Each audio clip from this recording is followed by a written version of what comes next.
¿Qué tal? Buenas ¿Cómo tardes, están? doctor. ¿Alguna pregunta de cardiopatía isquémica o ya pasamos al siguiente tema?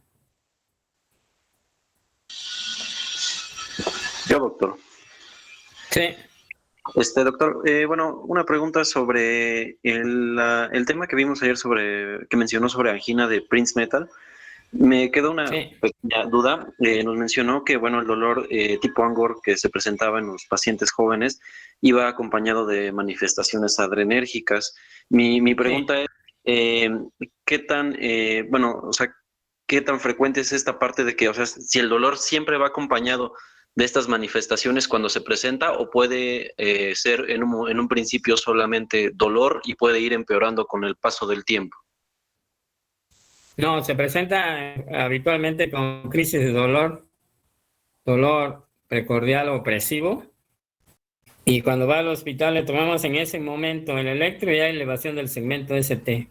Le damos nitratos, cede el dolor y tomamos otro electro en 15 minutos y ya no está elevado el segmento ST, porque es un espasmo coronario. Ok, Habitualmente cuando se detecta, pues se le dan nada más nitratos cuando hay dolor. Y suspender el tabaquismo, aunque no es una asociación común, pero no significa que el tabaquismo lo dé. Porque esos pacientes son pocos frecuentes, lo vemos, pero ocasionalmente. Obviamente hay que hacer un estudio de coronariografía, a ver si hay algo, pero habitualmente solo se encuentra el espasmo coronario y cuando se le inyecta medio de contraste, pero con ergonovina, nos da un espasmo segmentario, no generalizado como sucede cuando las coronarias están normales. Es una situación especial que no se sabe la causa ok, y habitualmente es muy raro encontrarlo, ¿eh? No es tan común. En los servicios de urgencias que van, la mayoría que tienen dolor torácico, no sé, yo creo que cada 2 años a lo mejor vemos un paciente, ¿verdad? O sea, es relativamente raro.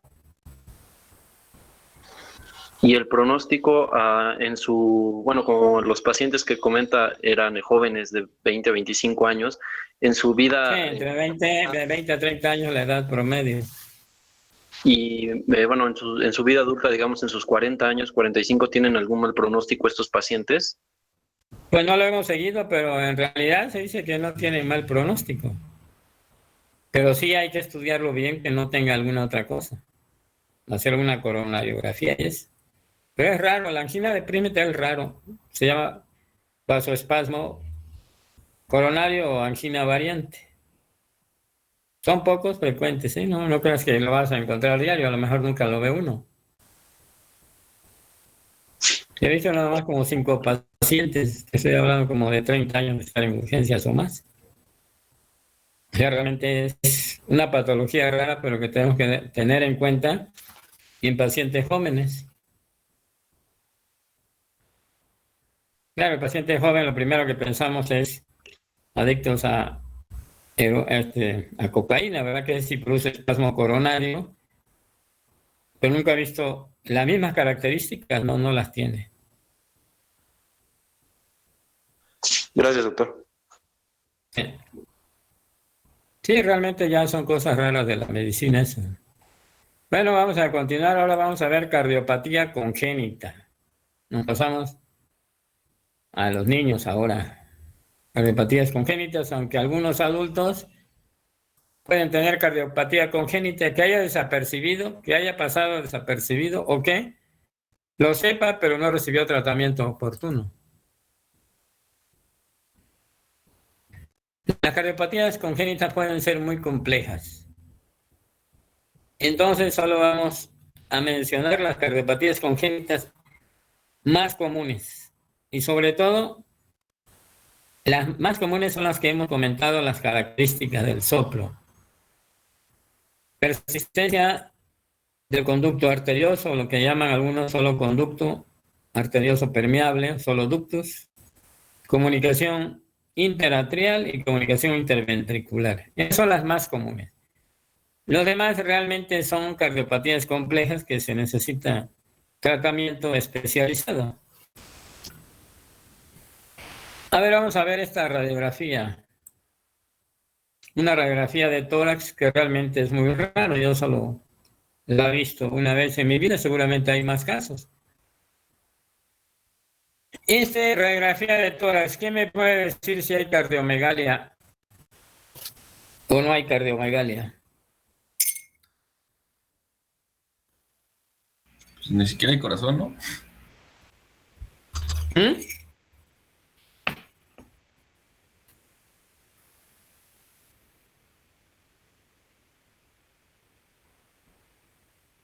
Que no hay corazón. O bueno, no lo veo yo por lo menos. Y si no hay corazón no viviera, ¿no? Pues Y el a lo corazón no mejor se está en otro encuentra en la lado. caja torácica, efectivamente. Pero esto es rarísimo, ¿eh? Te digo, solo tengo esta radiografía que la vimos, pero obviamente el paciente era de pediatría. Entonces nos las enseñaron y le tomamos una foto, pero esto es rarísimo, se llama ectopia cardíaca. Habitualmente se dice que está en el epigastrio abajo, aquí en el abdomen. Pero esto sí es rarísimo, es una curiosidad nada más. Generalidades de cardiopatías congénitas. Dice, 1 de cada 1000, el Guadalajara dice que 7 de cada 1000 niños nacidos vivos tienen cardiopatía congénitas. Y hay otra literatura que nos dice que 1% de cada 100 recién nacidos vivos, uno tiene cardiopatía congénita. Realmente entonces, pues no es muy raro. Habitualmente cada uno dentro de nuestro entorno podemos conocer a alguien que tiene a lo mejor alguna cardiopatía congénita. Entonces, sería 1% de los recién nacidos aproximadamente tienen cardiopatías congénitas, que pueden ser desde sencillas hasta muy complejas. 2/3 mueren en el primer año si no se diagnostican y de acuerdo a la complejidad de la cardiopatía congénita. Todos sabemos que cuando se habla de los problemas congénitos, decimos que es de origen multifactorial. No se sabe el por qué. A veces por medicamentos, por algunas infecciones en el primer trimestre del embarazo, otras de tipos congénitos o aberraciones cromosómicas, mutaciones genéticas. Quiere decir que no hay una causa específica. ¿Por qué? Hay muchos factores que influyen. Algunas típicas que vamos a mencionar. La literatura menciona varios, pero aquí no es para tener una idea. Por ejemplo, la rubiola congénita. Se viola, sobre todo, obviamente, es cuando a la embarazada, sobre todo antes del primer trimestre, tiene rubiola. Entonces, a este se asocia a persistencia del conducto arterioso. Síndrome de Turner es clásico. La coartación de aorta. Síndrome de Turner se asocia a coartación de aorta. El síndrome de Down, pues todos nosotros habitualmente conocemos a alguna persona que tiene Down. Y el síndrome de Down puede tener, no todos, alguna alteración que se llama canal atrioventricular. Eso lo vamos a ver después. Es un defecto entre el tabique interauricular en la parte más baja. Por lo tanto, se comunican las cuatro cavidades. Pero no todos lo tienen. Se asocia al síndrome de Down, pero la mayoría de los Down pueden tener algún problema congénito, como comunicación interauricular, otros tienen comunicación interventricular o PCA y algunos no tienen cardiopatía. Pero en sí, el canal atrioventricular se asocia al síndrome de Down. Síndrome de Noonan, pues, también es raro, se asocia a estenosis pulmonar. Y el otro que se llama síndrome de DiGeorge se asocia a tronco arterioso. Y hay otras alteraciones clásicas, pero estas son las que le quería compartir. Y ahora nos vamos a las cardiopatías congénitas no cianógenas que todos los médicos debemos de saber. Porque cuando detectamos a un adolescente, a un niño o una persona grande y tiene estas características, pues requieren tratamiento. Entre más pronto se detecten, mejor. Persistencia del conducto arterioso. Comunicación interauricular y comunicación interventricular. Obviamente un recién nacido puede tener cualquiera de estos, sobre todo conducto arterioso, comunicación interauricular, y con los días puede cerrarse. Pero debemos conocer nosotros las características sobre todo del soplo, por eso se lo he mencionado ya previamente. Entonces decimos PCA, CIB y CIA. Y la literatura mundial nos dicen que la cardiopatía congénita, no cianógena, la más frecuente es comunicación interventricular. Pero en México, en la Ciudad de México y la zona centro, predomina el conducto arterioso, permeable. Sin embargo, hay que saber la característica de estas tres. Estas tres cardiopatías congénitas no cianógenas, vamos a hablar de estas ahorita, pero sus aspectos generales. No tienen cianosis al nacimiento, aunque posteriormente si llegan a invertirse el circuito pueden tener cianosis. La sangre pasa del lado arterial al venoso, por lo tanto se llaman circuitos de izquierda a derecha o arteriovenosos. Y en estos circuitos pasa mayor cantidad al pulmón y por lo tanto hay hiperflujo pulmonar. Y ese hiperflujo pulmonar es el que ocasiona los síntomas. Y cuando el defecto es grande, disminuye el flujo aórtico y podrá haber hipodesarrollo, tanto de peso como de estatura. Sin embargo, hay unos que pueden pasar desapercibidos. Todo va a depender del grado del defecto. Como hay hiperflujo pulmonar, hay infecciones respiratorias frecuentes, que hay unos que llaman que tienen bronquitis frecuentes. Y ese hiperflujo pulmonar lo que ocasiona es una hipertensión pulmonar. Y clínicamente se va a manifestar por infecciones pulmonares y con el tiempo desarrollan insuficiencia cardíaca. Esas tres tienen esa misma característica. Conducto son cortocircuitos de izquierda a derecha, es decir, arterio venoso. Por lo tanto, no tienen cianosis, pero con los años pueden complicarse con insuficiencia cardíaca y cuando se invierte el circuito pueden tener cianosis. Todos estos tres tienen hiperflujo pulmonar y este hiperflujo ocasiona hipertensión pulmonar. ¿Qué pasa si hay un hiperflujo pulmonar? Este hiperflujo pulmonar lo que ocasiona es daño histológico a las arteriolas pulmonares. Y obviamente esto va a depender del grado del hiperflujo y del tiempo. Primero se hipertrofia la media, proliferación de la íntima, y hasta ese momento es reversible. Ya cuando hay fibrosis de la íntima y lesiones plexiformes es irreversible. Quiere decir que el hiperflujo pulmonar es daño para el pulmón porque va a producir hipertensión pulmonar. Hasta que un momento es irreversible.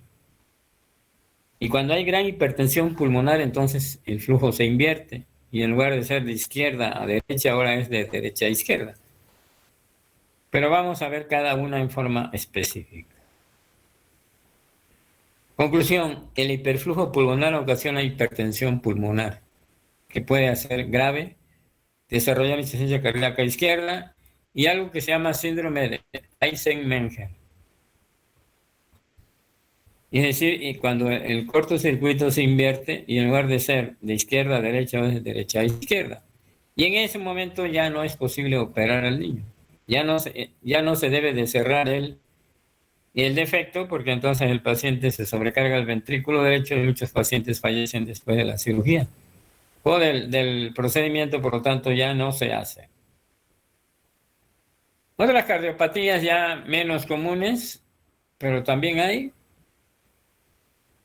que no tienen cianosis, son, por ejemplo, la coartación de aorta, la estenosis pulmonar o la estenosis aórtica. Y hoy vamos a dedicarnos solo a la persistencia del conducto arterioso, que le he comentado que algunos llaman solo ductos y otros le llaman ductos arterioso permeable. ¿Qué es el conducto arterioso? Desde el punto de vista embriológico, corresponde al sexto arco aórtico y une la aorta con la arteria pulmonar.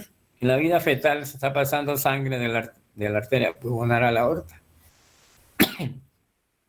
En el momento del nacimiento se cierra, pero a veces puede tardar unos días. Eso hay que tenerlo presente. Más frecuente en niñas, y estas se asocia a infección materna por rubiola en el primer trimestre del embarazo. A ver, recordar por qué se cierra el conducto arterioso. Por incremento de la presión parcial de O2 en el momento del nacimiento y acción de prostaglandinas. Este es interesante para nosotros. Acción de prostaglandinas, entre ellas F2 y A2. Y entonces cuando detectamos un conducto arterioso en un recién nacido de pocos días, o sea, recién nacido, que tenga un conducto arterioso donde se demuestra que hay hiperflujo pulmonar, hay que tratar de cerrarlo. Entonces dan medicamentos como el paracetamol. Inicialmente se daba indometacina, ahora se da paracetamol. Es decir, porque tiene acción sobre las prostaglandinas. Y en muchos casos se cierra y en otros no. Entonces el conducto arterioso normalmente se cierra en el momento del nacimiento por incremento de la presión parcial de O2 y acción de las prostaglandinas. Aquí dice que se cierra en las primeras horas, a veces pueden ser varios días, sobre todo cuando no hay repercusión hemodinámica. Conducto arterioso se asocia sobre todo a la prematurez. Los prematuros tardan más en cerrar ese conducto y a veces puede quedar abierto. Una de las características que tenemos que pensar, prematuro. ¿Puede tener conducto arterioso? Sí. Permeable, que hay que estarlo vigilando porque si no se cierra, pues habrá que darle medicamentos. El conducto arterioso es una comunicación normal entre la arteria pulmonar y la aorta. La vida fetal obviamente pasa sangre de la pulmonar a la aorta y en el momento del nacimiento se invierte el circuito y va a ser ahora de aorta a pulmonar. Ese es el defecto. Por lo tanto, si persiste abierto, ¿qué va a pasar? Va a pasar sangre directamente al pulmón. Va a haber hiperflujo pulmonar. Va a haber hiperflujo pulmonar. Hablando de cardiopatía congénita, siempre tenemos que ver cómo es el flujo pulmonar. Puede ser normal, puede estar aumentado o puede estar disminuido. En estas tres, ¿cómo está? Aumentado. Aspectos anatómicos del conducto del ductus permeable. Obviamente hay una persistencia de la comunicación de la aorta descendente con la arteria pulmonar. Al haber hiperflujo pulmonar, nos va a dar hipertensión pulmonar.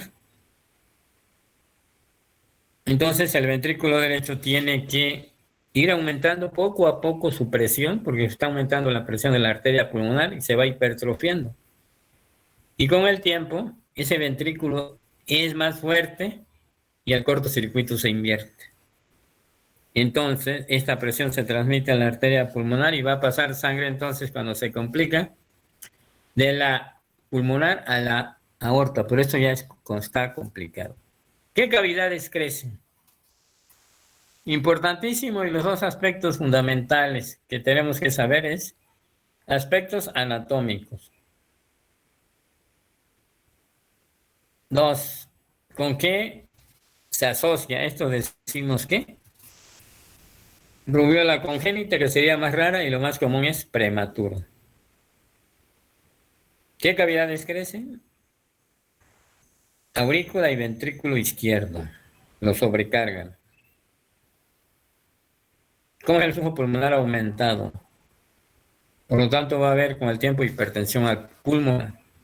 Pasa la sangre de la aorta a la arteria pulmonar y hay hiperflujo al pulmón, aurícula izquierda, ventrículo izquierdo, por eso estas cavidades crecen. Y nuevamente se cierra el circuito. Este esquema que están ustedes viendo aquí es clásico. Fue escrito por este autor que se llama Dr. Fitzleder, que fue uno de los primeros libros de cardiopatías congénitas que se escribieron. Vamos a aprendernos este esquema porque es muy sencillo, fíjense bien. Lo divide en dos. Aquí tenemos aurícula derecha o atrio derecho, ventrículo derecho, arteria pulmonar. Es decir, ¿de dónde llega la sangre? Al atrio derecho, ventrículo derecho, arteria pulmonar. Circulación pulmonar. ¿A dónde sigue el flujo? Aurícula izquierda, ventrículo izquierdo, aorta, circulación sistémica. Cavidades derechas, cavidades izquierdas. ¿Qué pasa aquí? Se comunica la aorta con la arteria pulmonar. Entonces pasa mayor cantidad de flujo hacia el pulmón, por eso dice que hay hiperflujo pulmonar, ocasionando hipertensión pulmonar. Clínicamente, cuadros frecuentes de infección de vías aéreas inferiores, lo que llaman algunos una bronquitis frecuentes. Ese mayor flujo de la arteria pulmón pasa al atrio izquierdo, ventrículo izquierdo y a la aorta, y la aorta se vuelve a distribuir una parte hacia la arteria pulmonar y otra a la circulación sistémica.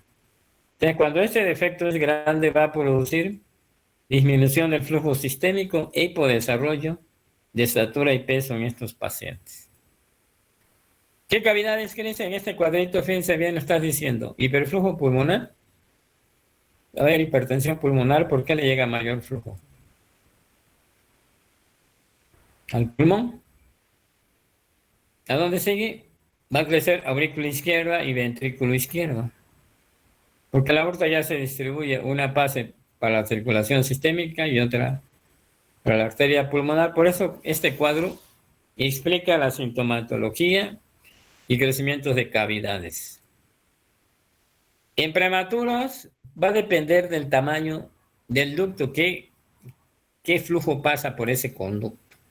Puede ser muy pequeño y a lo mejor se cierra en los siguientes días de nacimiento, o muy grande y quedarse abierto, o que tenga otros problemas congénitos. Asintomática puede evolucionar a insuficiencia cardíaca o edema pulmonar agudo, o en algunos casos, cuando el flujo es importante, sí. Por eso, cuando hay hiperflujo pulmonar, hay que darle tratamiento al recién nacido. Se le hace un eco, se determina, y si el flujo pulmonar está en determinado, ya está aumentado, pues requiere que se cierre. ¿Cómo se puede cerrar? Si recordamos que el conducto arterioso se cierra por aumento de la presión de O2 y prostaglandinas, entonces inicialmente se daba indometacina y actualmente, como ya contamos como paracetamol IV, se le da paracetamol IV. Y muchos cierran y otros no. Y el 21%, si realmente el efecto es grande y tiene insuficiencia cardíaca, pues sí, hay que operar, si no hay que esperar que crezca un poco más el niño. Pero ese es el tratamiento potencialmente que le podemos dar. Recién nacido. Si me dice ya tiene 2 meses, 3 meses, pues lo más probable es que ya no cierre. Entre más pequeño, mejor. Y aquí hay una pregunta que siempre nos hacen muchas veces y que nos sale mal. Me dice, tenemos un lactante prematuro, vamos a tener un prematuro que llega con nosotros con insuficiencia cardíaca. y tiene las siguientes características: niño irritable, taquipnea, diaforesis acentuada que se le observa al comer. En malas condiciones generales, tiros intercostales, taquicardia y ápex amplio. Fíjense bien. Prematuro, con datos de insuficiencia cardíaca. Le ponemos la mano en el ápex, en el área precordial, el ápex amplio, a la palpación. Y le encontramos un soplo sistólico en foco pulmonar. Todos sabemos que el conducto arterioso, el clásico soplo, es un soplo continuo. Entonces, ¿por qué tiene este soplo sistólico pulmonar? Pero antes vamos a seguirlo. Entonces decimos que el soplo va a pasar sangre por presiones, toda la sístole y toda la diástole. Por lo tanto, es un soplo ¿qué? Continuo, con reforzamiento. Ahorita lo vamos a ver por acá. Bueno, ese del niño irritable, ahorita lo vamos a ver por qué no tiene el soplo continuo. Tiene insuficiencia, es prematuro, tiene insuficiencia cardíaca, ápex amplio y soplo sistólico en foco pulmonar. Con estas tres características vamos a ver que se trata de un conducto arterioso. En síntomas mayores o de acuerdo al efecto puede haber hipodesarrollo, tanto de estatura y peso como infecciones frecuentes a nivel pulmonar. Puede haber epistaxis igual por la hipertensión pulmonar. Es la cardiopatía congénita de estas tres que más frecuentemente causan el lactante insuficiencia cardíaca. Entonces, si vemos que tiene insuficiencia cardíaca, pues hay que cerrarlo. ¿Cómo? En este caso, como es recién nacido y es prematuro, pues con paracetamol. Características del soplo. Las características del soplo, ¿cómo es? Soplo continuo con reforzamiento tal sistólico que se oculta mejor debajo de la clavícula del lado izquierdo y por lo tanto en el foco pulmonar. Fue descrito con Gibson y clásicamente aún el término se emplea, se escucha como maquinaria o máquina de vapor.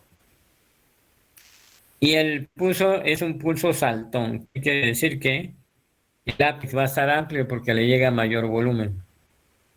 Ahí está. Entonces el soplo es un soplo continuo con reforzamiento telesistólico descrito por Gibson. Entonces decimos soplo de Gibson es lo mismo que conducto arterioso permeable. Soplo de máquina o maquinaria de vapor esa es la característica que nos dicen los clásicos y todavía muchos médicos emplean ese término. ¿Qué crecen? Ya habíamos dicho. Cavidades izquierdas, porque le llega mayor volumen, entonces va a ser por volumen. ¿Cómo va a ser? Si hay hiperflujo pulmonar, nos va a dar hipertensión pulmonar. Aquí tenemos ya un conducto arterioso, pero complicado, ¿eh? Ven ustedes, aquí ya hay gran hipertensión pulmonar, aquí está. Ya la pulmonar muy abombada. Y aquí estamos viendo como que la punta quiere elevarse, quiere decir que está crecido el ventrículo izquierdo, pero también el ventrículo derecho, pero porque ya está complicado. Bueno, este ya tiene la hipertensión pulmonar muy importante y tiene lo que se llama complejo de Eisenmenger. Eisenmenger, llamamos Eisenmenger cuando la gran hipertensión pulmonar ha sido suficientemente alta y ha aumentado la presión dentro del ventrículo derecho y por lo tanto el cortocircuito se invierte. Recuerda que la presión de la arteria pulmonar es más alta. Llega un momento dado que es más alta la diastólica que la diastólica de la pulmonar que de la aorta y el circuito se invierte. Conclusión entonces. Vamos a verlo ahorita. Podemos concluir de a dónde vamos. Conducto arterioso es la cardiopatía congénita no cianógena más frecuente en México. Se asocia a prematuros, y también a la rubiola en el primer trimestre. Cuando la mujer le da rubiola en el primer trimestre del embarazo. Tratamiento posible, sobre todo en el prematuro o en los primeros días de nacimiento, indometacina, pero actualmente se usa mejor paracetamol. ¿Cómo es el soplo? Soplo continuo con reforzamiento telesistólico descrito por Gibson y se escucha como maquinaria o máquina de vapor. Escrito por Gibson, también se llama soplo de Gibson. Se escucha como maquinaria o máquina de vapor. ¿Qué cavidades crecen? Las izquierdas. Flujo pulmonar en las tres aumentado. Puede complicarse con Eisenmenger, sí. ¿Qué voy a encontrar en el electro y en la radiografía de tórax? Pues lo mismo. Crecimiento de aurícula y ventrículo izquierdo por sobrecarga de volumen. Ya, si es necesario a todos los pacientes recién nacidos que tengan soplo, hacerle un ecocardiograma, es el que nos va a dar muchas características anatómicas y funcionales y nos va a decir si solo hay conducto arterioso o algo más, o no tiene nada. Y eso que está aquí con muchas letras lo voy a poner acá, con este cuadrito. Fíjense lo que me estaba explicando del niño que tiene insuficiencia cardíaca. Tiene ápex amplio y soplo sistólico. Normalmente, en un conducto arterioso, la presión de la arteria pulmonar, pues es lo normal. Y de la aorta, pues igual, 120/80 y la pulmonar de 25/10. Entonces pasa sangre de la aorta a la pulmonar y nos da el soplo clásico. Soplo continuo con reforzamiento telesistólico descrito por Gibson en máquina de vapor o maquinaria. Cuando se empieza a desarrollar hipertensión pulmonar, llega un momento dado que las presiones diastólicas de la arteria pulmonar es igual que la sistólica. Y por lo tanto solo va a haber un soplo sistólico. Y este es el clásico, porque ella tiene insuficiencia cardíaca, porque tiene hipertensión pulmonar. Y esa pregunta no sale mal, no sé por qué. Si ahí me dijera prematuro, y aunque yo no supiera lo demás, ¿qué cardiopatía congénita cianógena? No cianógena se asocia a conducto arterioso.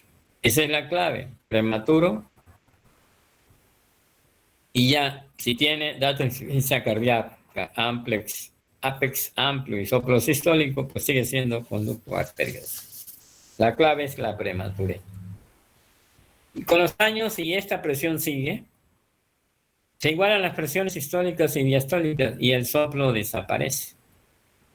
Entonces nosotros estamos hablando del soplo clásico, pero de acuerdo a la evolución y el grado del flujo pulmonar y por lo tanto de la hipertensión pulmonar, va a depender que el soplo pues vaya cambiando. Y el tratamiento ya hemos comentado varias veces, indometacina, ibuprofeno también se ha empleado y actualmente paracetamol. Si el niño es a término, está asintomático, se le puede dar oportunidad y el flujo que pasa a través del conducto arterioso no causa hipertensión pulmonar porque es muy pequeño, puede esperarse a que se cierre espontáneamente. Pero estarlo vigilando cuando menos cada 6 meses, cada año, para ver cómo evoluciona, por un momento cerrarlo. Puede también complicarse con, acuérdense que hablamos de endocarditis bacteriana, pues sí, en este caso, como no es válvula, se llama endarteritis. Después de los 30 años, todos los problemas congénitos, el defecto se calcifica, igual que las válvulas, ya sea congénita o adquirida. En otros, cuando no es posible cerrarlo por medicamentos, por muchas circunstancias, Se puede emplear técnica percutánea, es decir, por medio de un catéter se le pone un dispositivo y se cierra el conducto con gran éxito, fíjense, en la mayoría del 90% de los casos. Y cuando este no es posible por problemas técnicos, entonces habrá que hacer toracotomía izquierda con ligadura y sección del ducto, que realmente se considera una, si el paciente no está complicado, una cirugía, pues es una cirugía mayor, pero realmente en buenas manos tiene un riesgo relativamente bajo. Obviamente cuando hay hipertensión pulmonar, pues esto se va a complicar. Va a llegar hasta falla cardíaca derecha. ¿Alguna duda de conducto arterioso, los aspectos mínimos que debemos de conocer?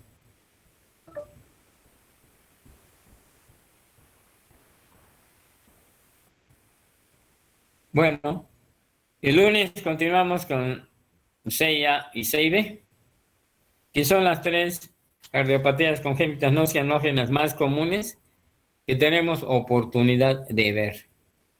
Y en ocasiones la detectamos porque el paciente llega por otra cosa. Hace como un año detectamos un niño ya tenía más de, un adolescente, 18 años, lo picó un alacrán en la mano, y fue porque sentía parestesias en la lengua, etcétera. Lo revisamos, realmente era una picadura de esas con intoxicación leve, se le dio su antídoto, pero al explorarlo tenía un soplo de 6D. Le pedimos su tórax electro, nada más para completar, y le dimos cita a cardiología para que lo valorara posteriormente, porque no llegó realmente por problemas cardíacos. Pero estaba asintomático a los 18 años, pero sí el soplo era casi.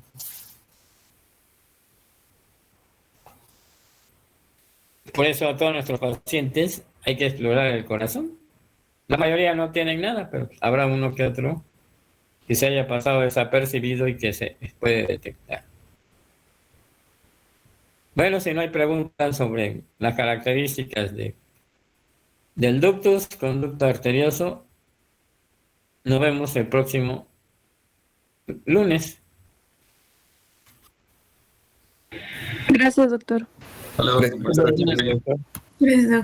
Pues, Nos vemos, hasta luego.